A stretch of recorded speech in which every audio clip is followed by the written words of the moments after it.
responsibility, freedom, and shape them into a coherent vision for a life that remains meaningful even in the face of uncertainty and mortality. For now, remember this: you are not merely free. You are answerable, and in answering life with courage and responsibility, you discover your deepest meaning.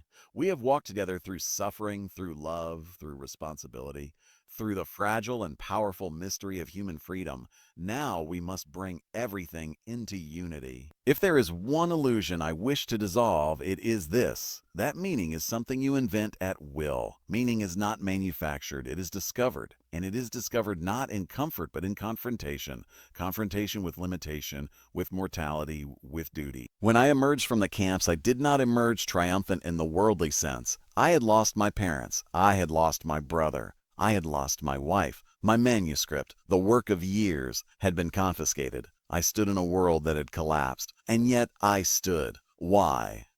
Because although everything external had been destroyed, something internal had been clarified. Life had asked me a question, and I had answered. This is the final truth I wish to leave with you. Life is not primarily a quest for pleasure. It is not primarily a quest for power. It is not even primarily a quest for happiness. It is a quest for meaning, and meaning demands responsibility. Every morning you awaken, life presents you with tasks. Perhaps small, perhaps grand, but always specific. Meaning is not abstract philosophy. It is concrete obligation. Today, whom will you serve? What will you build? What will you endure with dignity? These questions shape existence. Now let us speak of fear. Fear of failure. Fear of loss. Fear of death. Fear shrinks when purpose expands. If your life is oriented toward contribution, fear loses dominance. If your life is oriented toward self-preservation alone, fear multiplies. In the camps, death was omnipresent, and yet, strangely, awareness of death sharpened purpose.